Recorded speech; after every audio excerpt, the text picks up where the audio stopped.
அனைவருக்கும் வணக்கம். ஒரு மனசில் பட்ட ஒரு சின்ன கருத்து அதை பேசணும்னு தோணுச்சு. அதனால் இந்த பதிவு நாம் தமிழர் பற்றின ஒரு சின்ன பதிவு.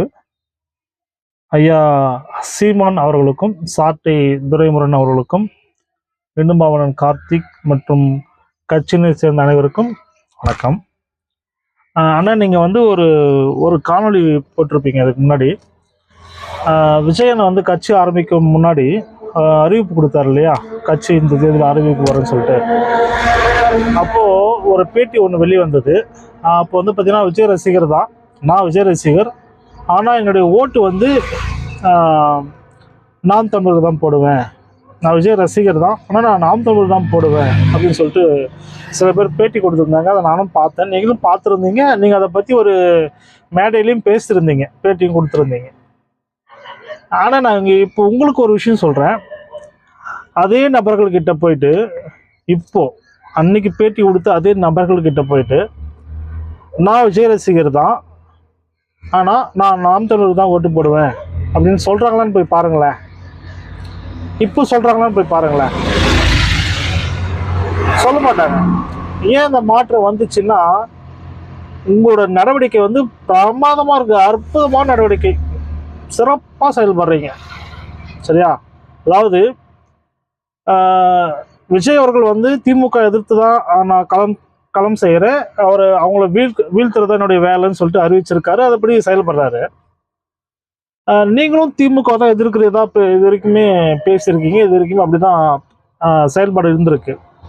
ஆனால் விஜய் அவர்கள் மாநாடு நடத்தினதுக்கு அப்புறம் நீங்கள் ஒரு டெத்துக்கு போயிட்டு ஐயா ஸ்டாலின் அவர்களை மீட் பண்ணதுக்கு அப்புறம் உங்களோட நடவடிக்கைகள் என்ன? யாரை எதிர்த்து உங்களுடைய அரசியல்? இங்க பெரிய கேள்விக்குறி. உங்களுடைய அரசியல் இன்னைக்கு ஒன்று பேசுறீங்க, நாளைக்கு வேற பேசுறீங்க. நேற்று ஒன்று பேசுறீங்க, இன்னைக்கு வேற பேசுறீங்க. அண்ணன் சாட்டை துரைமுருகன் அவர் பார்த்தீங்கன்னா தலைக்கு போய் பால் அபிஷேகம் பண்றானுங்க. அவர் தலையா தருதலிங்க, அவன் ஒரு மலையாளி அப்படின்னு பேசியிருக்கார். யாரவ? அஜித் அவர்களை பேசியிருக்கார். ஆனால் இன்னைக்கு என்னன்றாரு, அஜித் மாதிரி ஒரு ரசிகரை பார்க்க முடியுமா? சாரி, நடிகரை பார்க்க முடியுமா? அவருடைய ரசிகர்கள் மாதிரி ஒரு ஆளை பார்க்க முடியுமா? என்ன சொம்பு, பயங்கரமான சொம்புண்ணே சாட்டையானே. நீங்கள் அஜித்தை மலையாளின்னு சொன்னாலும் நாங்கள் ஏற்றுக்கணும். இன்னைக்கு அவரை மாதிரி சிறந்த நடிகர் இல்லை, விஜயெல்லாம் ஒரு ஆளே கிடையாது, அஜித்துக்கு அப்புறம் தான் விஜய் அப்படின்னு சொன்னாலும் நாங்கள் ஏற்றுக்கணும் இல்லையா? நீங்கள் சொல்றதெல்லாம் கேட்டுக்கணும். சூப்பர்ண்ணே. அதே மாதிரி நம்ம சீமான் அண்ணன் பெரியாருடைய பட்டறையில் வளர்ந்தவங்க, பெரியாருடைய படிப்பில் வளர்ந்தவங்க, அப்படி இப்படின்னு பேசினாலும் நாங்கள் ஏற்றுக்கணும். இன்னைக்கு பெரியார் ஒரு ஆளேன்னு சொன்னாலும் நாங்கள் ஏற்றுக்கணும் இல்லையா? அண்ணா சூப்பர்ண்ணே, பின்றண்ணே. அந்த மாதிரி உங்களுடைய பேச்சுகள் ரொம்ப திறமையா இருக்கு. அதே மாதிரி இப்போ ரீரிலீஸ் பண்ணாங்க நம்ம குஷி படம் நினைக்கிறேன், நம்ம தளபதியில. மனசெல்லாம் அப்படியே உடஞ்சி போச்சு, நொறுங்கி போச்சு, தூக்கமே வரல. சீமான் நீங்க சொன்னதுதான். சமுதாயம் எதை நோக்கி போகுது?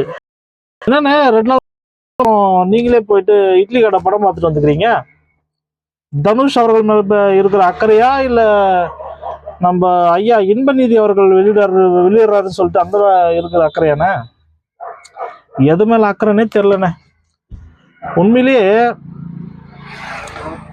திமுக விஜய் அவர்களை எதிர்க்கிறத விட அதிகமான எதிர்ப்பு உங்ககிட்ட தானே இருக்கு. என்னண்ணே அந்த சூட்சமோ? அது கொஞ்சம் வெளிப்படையா சொன்னா நல்லா இருக்குண்ணே. பயங்கரமான வேலை காட்டுறீங்கண்ணே.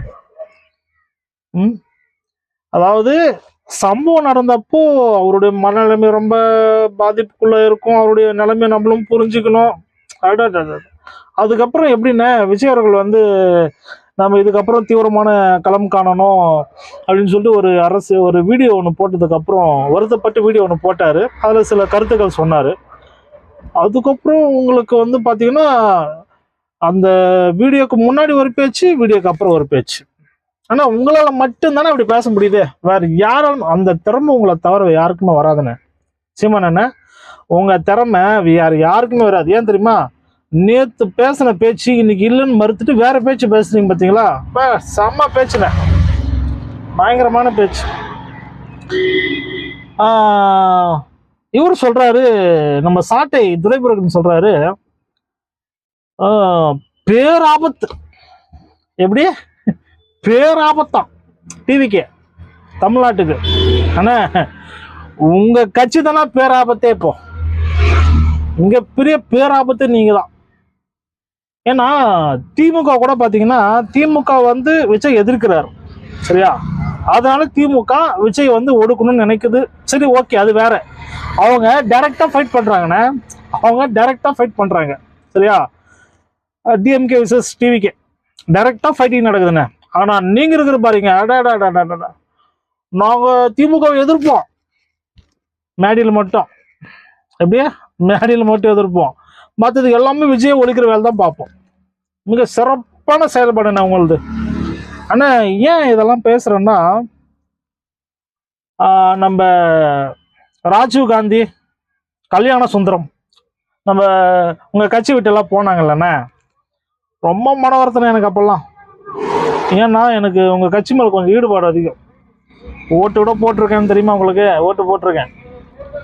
ஐயோ, நம்ம கட்சி விட்டு போறாங்களே, மிகச்சிறந்த பேச்சாளர்களாச்சே, கட்சி விட்டு போறாங்களே அப்படின்னு ரொம்ப மனசு வருத்தப்பட்டிருக்கேனே. ஆனா இப்பதானே தெரியுது எங்களுக்கெல்லாம். இப்ப தெரியுது இல்லையா உங்களோட செயல்பாடுகள், நீங்க பேசுறதெல்லாம் இப்ப எங்களுக்கு புரியுது இல்லையா?